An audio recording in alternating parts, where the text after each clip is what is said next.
Happy New Year's Eve. This is Shannon from Profit Maker Ag. And the title of this video tonight is Embrace Failure. So you're probably thinking, well, that's quite the message for a New Year's Eve message. And you may be right. But I think it's pertinent. I think it dovetails nicely with what we talked about last night. And how we can approach the coming year in our farming operations, our ranching operations, and what we can accomplish in the coming months. And when we do set our goals, like we talked about a few videos ago, and how those need to look going into this year. You know, everybody wants to set New Year's resolutions or goals, and then they peter out over the next 2 or 3 weeks.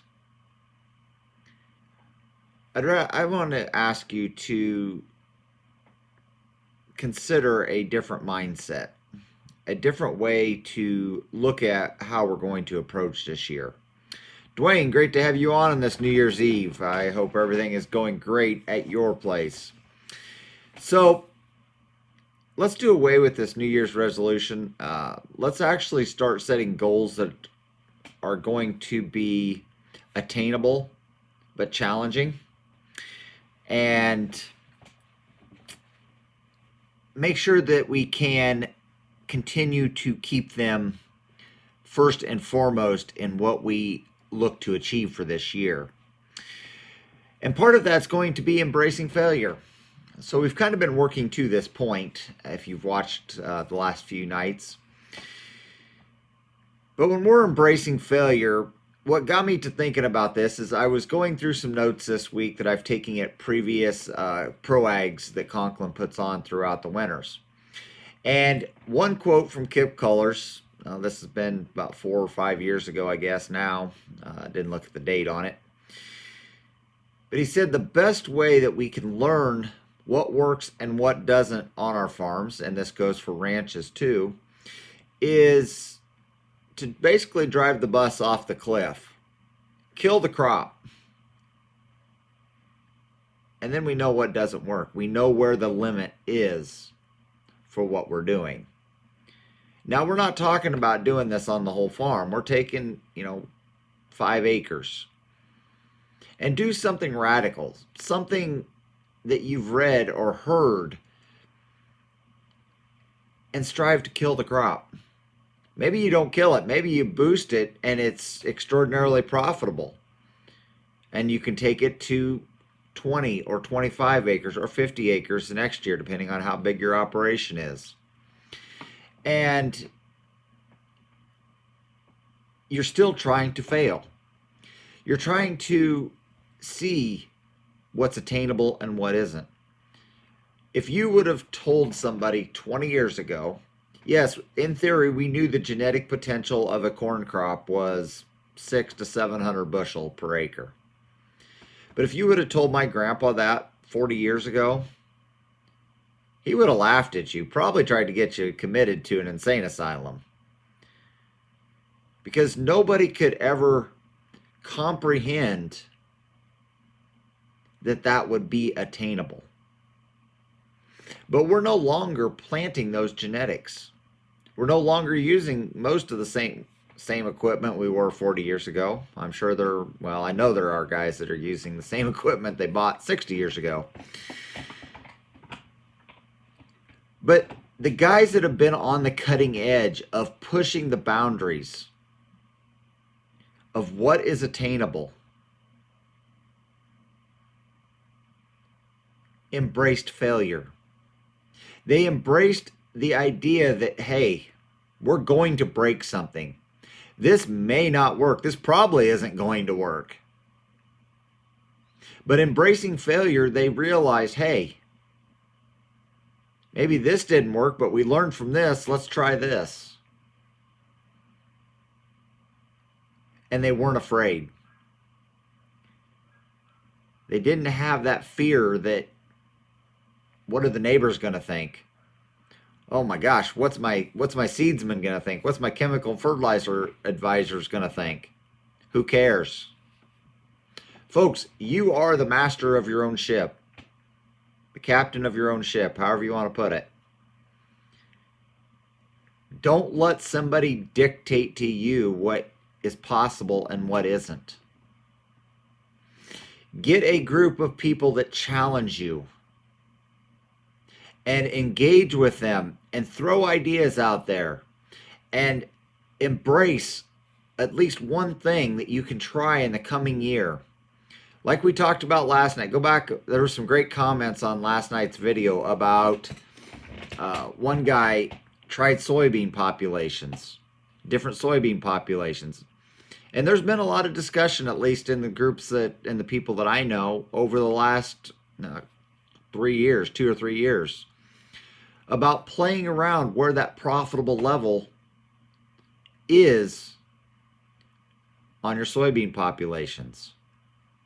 And believe me, most of them are not at 160,000 at all. They're significantly lower. In fact, in one study in northwest Iowa 2 years ago, the most profitable soybean population wasn't the highest yielding, but the most profitable was at 90,000. Now, I will grant that the guy puts a lot of hog manure on, so there was not a limit on his nutrients. And he does a phenomenal job on his spraying program and everything else. But he proved a point. He proved that old thinking is not going to take us to new heights. He was willing to embrace that failure, that it may not work, to prove on his own operation where his limits are to making money. And folks, that's what we're in business for, is to make money. So what can you do to embrace failure this year? What is one thing you can do on 5 acres that you may just absolutely wipe the crop out? But there is the hope. There is the potential that it works. That you prove that it's viable on your operation. And I don't care what crop it is. Whether it's corn, soybeans, oats, alfalfa, cotton, pick a crop. But let's do something. Let's try something. And if you don't feel comfortable just going completely off the reservation and trying something so wild, I encourage you to check out the Practical Farm Research from Beck's Hybrids and get some ideas from things that they've tried and see if they work on your operation. Then at least you have a foundation. Okay, this is PFR proven. You know, they actually proved it works over 3 or 4 years. Let's try it. But if you're radical, if you're willing to go for the gusto, find people that will challenge you. People that are already embracing that chance of failure. And challenge each other to try something new this year.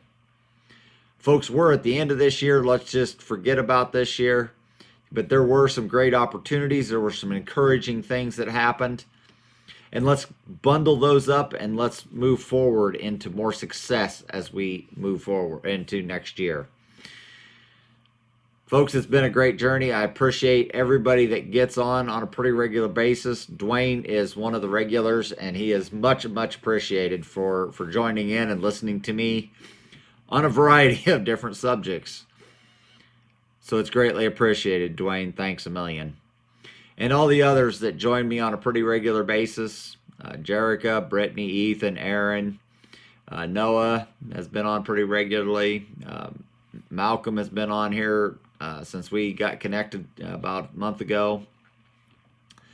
Folks, you guys have been a great encouragement. You guys have kept me going even when maybe nobody got on. But I knew that I would hit a subject that people would enjoy sooner or later. So without you guys, I probably would have quit. So thank you for getting me and keeping me going. Have a great New Year's Eve. We are going to take tomorrow night off, but we will be back Saturday night. Because, well, we're going to be in a new year. And I want to ask a favor for anybody that watches this. What are some subjects that you would like me to speak on, to research, to put out there for the general population to get on? Because now, starting this new year, we're going to be sharing this to more platforms, more social platforms like YouTube, TikTok, Instagram. So I want to be engaging, and I trust you guys because you guys have been on here a lot. So I'm asking for your help, and I look forward to the answers that you guys can provide because you guys are smart. Everybody have a great New Year's Eve. We'll see you Saturday night.